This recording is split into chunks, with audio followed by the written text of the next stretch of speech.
Eve to Her Daughters by Judith Wright.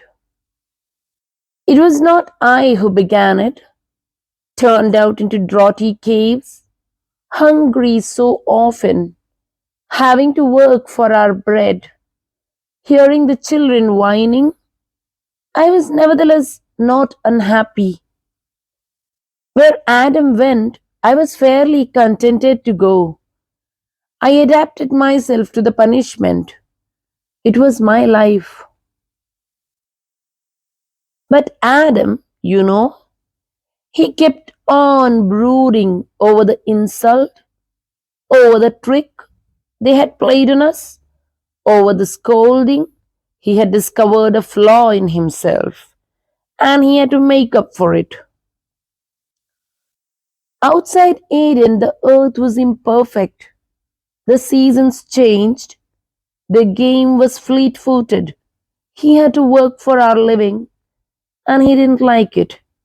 He even complained of my cooking. It was hard to compete with heaven. So he set to work.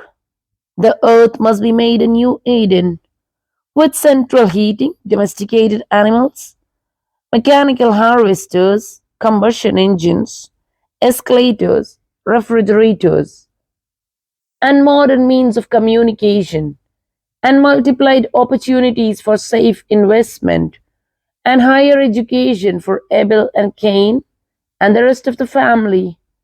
You can see how his pride had been hurt. In the process, he had to unravel everything because he believed that mechanism was the whole secret.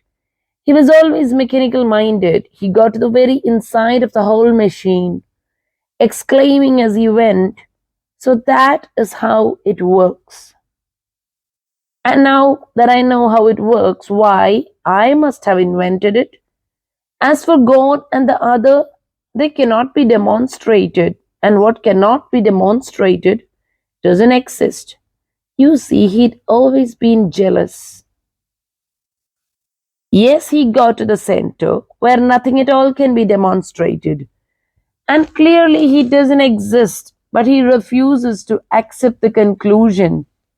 You see, he was always an egotist. It was warmer than this in the cave. There was none of this fallout. I would suggest, for the sake of the children, that it's time you took over. But you are my daughters. You inherit my own faults of character. You're submissive, following Adam, even beyond existence. Faults of character have their own logic, and it always works out.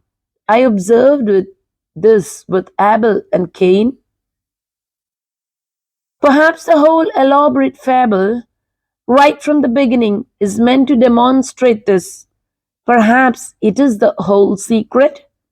Perhaps nothing exists but our faults. At least they can be demonstrated. But it's useless to make such a suggestion to Adam. He has turned himself into God, who is faultless and doesn't exist.